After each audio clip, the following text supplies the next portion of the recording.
Over the past year, I posted over 70 reviews covering several retro video games. So, in honor of year-end award issues video game magazines used to do, I'm going to share my top 5 best and worst retro games I reviewed in 2019. These rankings are based on my personal enjoyment of playing the game today as a single player. Let's start out with the worst. For my number 5 worst game, I have Math Fun for the Intellivision. Always be skeptical of games that call themselves fun. Math Fun may have colorful graphics, but all this game is a flashcard generator, and that's not fun.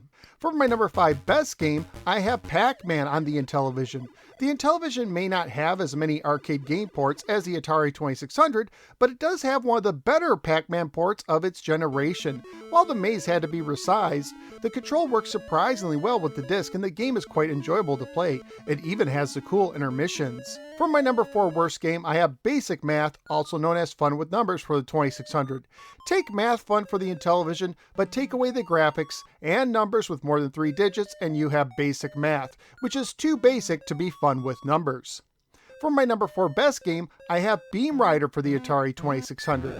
It's a shame this game isn't better known since it came out during the video game crash in the 80s, because Beam Rider is one of the best Activision games out there. Great graphics, great sounds, great controls, and even a form of boss battles make this a game every retro fan should try.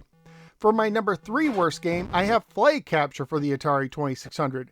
Under one of these squares is a flag. Go find it! Doesn't that sound like fun? No? No, it doesn't, and it isn't. For my number 3 best game, I have Masters of the Universe, The Power of He-Man for the Intellivision. What happens when 2 programmers make 2 separate games that get combined into one? A surprisingly fun experience. One moment you're flying the Wind Raider, blasting fireballs and dropping bombs on Skeletor. The next, you're on foot, rushing towards Skeletor while avoiding waves of obstacles.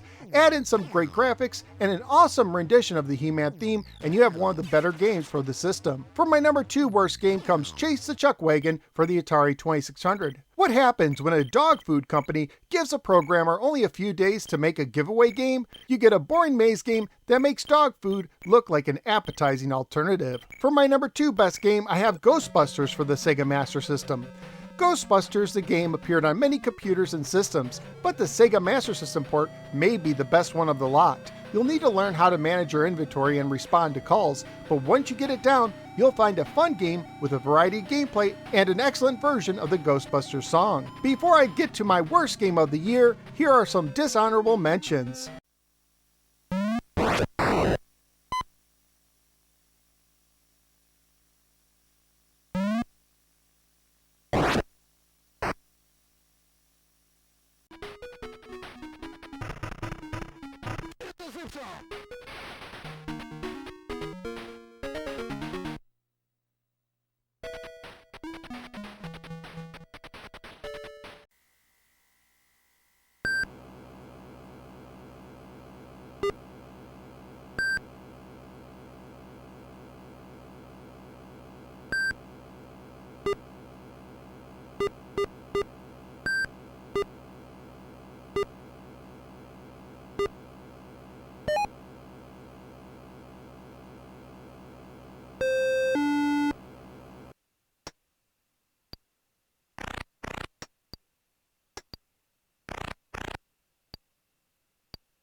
My number 1 worst game of the year is I Want My Mommy for the Atari 2600.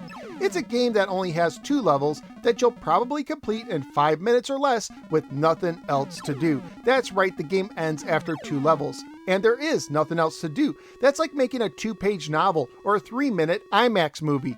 There are demos out there with a lot more gameplay than this. Play this game and you might cry for your mommy too. Now, before I get to my best game of the year, here are some honorable mentions.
For my number 1 best retro game of the year, I have Madden 96 for the Sega Genesis.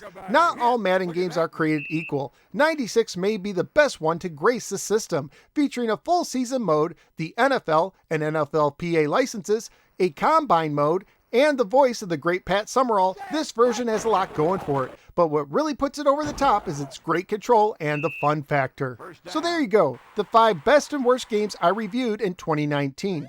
What are your thoughts? Are there any games I reviewed in 2019 that belong on either list? Let me know in the comments below. Also, let me know if there was a favorite retro game you played in 2019. Thanks for watching, and I look forward to seeing you in 2020.